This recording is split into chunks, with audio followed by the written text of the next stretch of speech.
aking cellphone. Nasa 1,000,000. 1,000,000 po? Opo. Grabe, 1,000,000 daw ang kailangan nila, ma'am. Kahit magkano lang po, para lang po sa anak. Parang awa nyo na po. Tao po, ako po yung nanghingi na ng tulong. Para lang po may pandagdag sa amin po sa bayarin namin sa ospital. So itong aking cellphone. Bakit po? Ano pong... Pandagdag lang po namin sa ospital po. Kahit po kaunting halaga lamang po. Kahit po mga 3,000 po. Pandagdag 3,000. lamang po namin sa pambayad namin sa ospital. Binibenta na rin ni ate yung kanyang cellphone pandagdag sa hospital. Pero nakalikom na po ba kayo ng ano? Hindi pa rin po sapat. Maghapon na po akong umikot. Pero kakaunti pa rin po ang nagbibigay sa akin. Halos lahat po, mga tindahan. Dito po sa mga tao po, ako po yung nanghingi na ng tulong. Para lamang po may pandagdag sa amin po sa bayarin namin sa ospital. Yung pong aming tricycle, isang lana rin po. Magbibigay naman po ako ng tulong. Ma'am, ano po? Ang gusto lang po namin makasigurado ay makita po namin yung pasyente na totoo nga po yung sinasabi ninyo kasi naranasan ko na rin po yung ganitong mga senaryo po eh.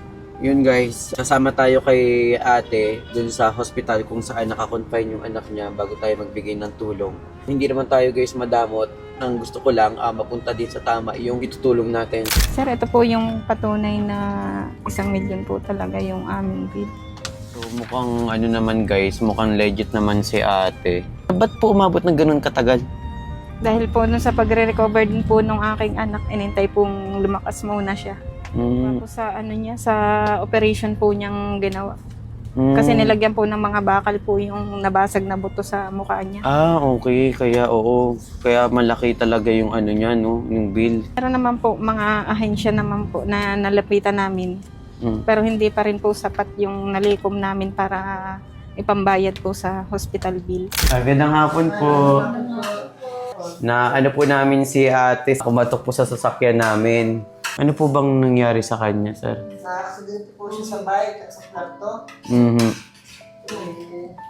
Napatama po ang ulo sa puno. Tapos tumaksak sa bangin. Inoperahan po siya. Dito po dinaan yung opera niya para pag daw po bumahaw, hindi po kita. Kaya pala umabot po ng ganun kalaki yung bill ninyo. Nabot po halos mahigit 1,000,000. Hindi nga po, dapat po may makalabas, hindi po makalabas at wala pong pambayad. Paano po yun, sir? Ayan po, nangyayari nga po ng tulong sa mga kamag-anak at saka sa mga tao. Ang gastos sa pinansyal, wala naman po akong pagkitaan. Nangakat pong tricycle, nakasangla na rin. Ayun lang po aking pong hanap buhay dito sa Calapan. Tricycle driver lang po ako. Parang po kinukuha ang aking pang gastos sa aking pamilya, sa aking mga anak. Hindi naman po ako nakapagtapos ng pag-aaral. Kaya hirap na hirap po kami. Hindi ko po namin kaya ang 1,000,000 ibayad sa ospital. Wala po kayo pagkukunan. Pero ano naman po siya nakakakilala? Nakakakilala po pag minsan iba ang kanyang sagot. Kailangan pa daw po ibalik ulit sa doktor. Papacheck up po ulit. CT scan daw po ulit. Hindi ko po alam kung saan kukuha kami ng CT scan ulit. Panggastos nga po pang araw-araw talagang wala na po kami.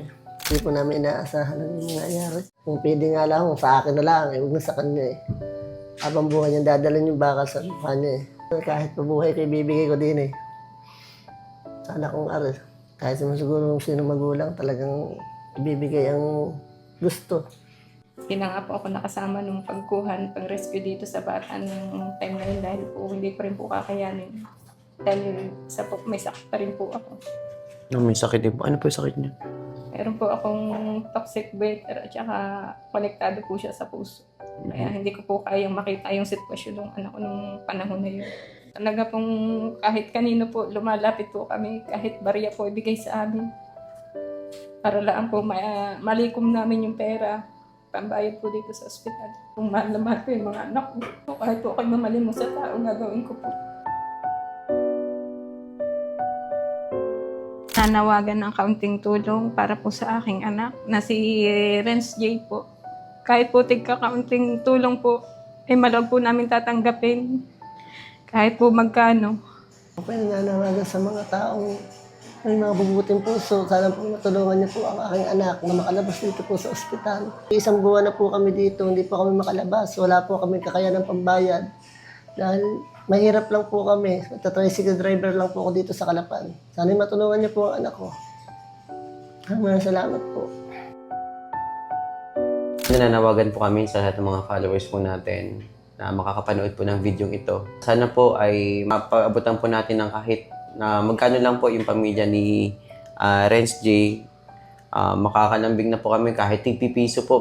Pag napaipon-ipon po natin yan, pag napagsama-sama, ay malaking tulong na po yan. Para kahit paano po, makalabas na rin po siya. Kung wala man po tayong maitulong, ang tanging pag-share po ninyo ng video ito ay malaking tulong na po para mas mapanood pa po ng ibang mga manonood po natin. So magbibigay po tayo kahit kaunting tulong. Ma'am, pagpasensyahan niyo na po yung tulong, sir. Ano po, kasi wala din po talaga akong kinikita ngayon sa pagbablog. Sana po mag-viral itong video na to. At kung may makapanood, magpadala po agad ng tulong. Ako po'y agarang pupunta agad sa inyo para maipadala po yung tulong na naibigay po sa atin. Ano po. Maraming salamat po. Thank you po. Salamat po, sir. Thank you po, ma'am. Thank you po. Salamat sa inyo. Sana po makalabas na rin po agad si Renz J.